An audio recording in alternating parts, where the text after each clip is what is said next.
Hello my dear friends, నేను ఈవేళ మీకు ఒక రెసిపీ చూపించబోతున్నాను. అదేంటంటే రొయ్యలు, ఎండి రొయ్యలు, అరటికాయ కర్రీ అనమాట.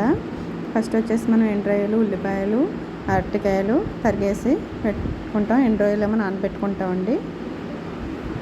నెక్స్ట్ వచ్చేసి బాండీ పెట్టి పొయ్యి వెలిగించుకుంటాము. మనం ఈ గిన్నెలో ఏమైనా వాటర్ ఉంటే ఎవాపరేట్ అయిపోవడానికి. నాకైతే వాటర్ ఉంది, అందుకని చెప్పేసి నెక్స్ట్ ఆయిల్ అయితే వేసానండి. నేను సరిపడిన ఆయిల్ అంతా వేయలేదని మళ్ళీ ఇంకొక స్పూన్ వేసాను. మేమైతే గానుగ నూనె వాడతాము, చాలా టేస్టీగా ఉంటుంది గానుగ నూనె వేస్తే కనుక. సో ఈ నూనె వేసాక మనం ఫస్ట్ ఎండు రొయ్యలు అనేది వేసుకొని వేపుకొని తీయాలండి. మనకి ఎండు రొయ్యలు అనేది స్మెల్ చాలా బాగుంటుంది. ప్రతి కర్రీలోని ఆల్మోస్ట్ అన్ని కర్రీస్లోనే వేసుకుంటే బాగుంటుంది. ఈ కాంబినేషన్ వచ్చేసి చాలా గుడ్లలో కూడా వేసుకుంటాం మేము, చాలా బాగుంటుంది. ఫస్ట్ అయితే మేము ఈ ఫ్రై అనేది పక్కన పెట్టేసుకుని ఉల్లిపాయలు అనేది వేసుకుని మనం ఆయిల్లో వేపుకుంటున్నాం అనమాట. అదే ఆయిల్లో వేసేసుకోవచ్చు అండి, ఏం పర్వాలేదు. అదే ఆయిల్లో ఉల్లిపాయలు అనేది బాగా వేగాక మనకి ఎర్రగా అయ్యాక వరకు వేపుకోవాలండి.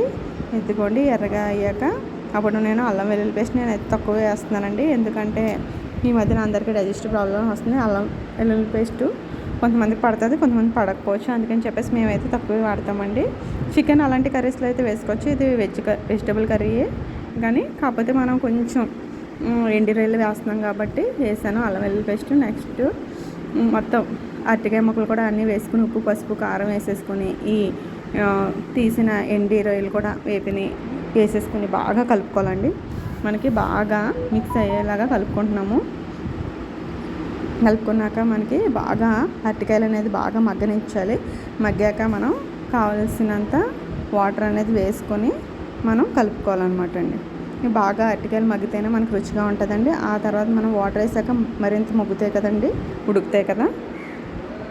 సో ఇలాగా మనం కలుపుకొని మూత పెట్టేసుకుంటే చాలా బాగుంటుంది. కొంచెం ఒక 10 minutes ఆగాక మనం మళ్ళీ దింపి ముందర వాటర్ తక్కువగా ఉన్నప్పుడు కరివేపాకు వేసుకుని మనం మొత్తం వాటర్ అంతా ఎగిరిపోయే వరకు పొయ్యి మీద ఉంచుతామండి. సో లాస్ట్కి వచ్చేసి మనం వేరే గిన్నెలకు మార్చేసుకున్నాం. Please like, share and subscribe to my channel.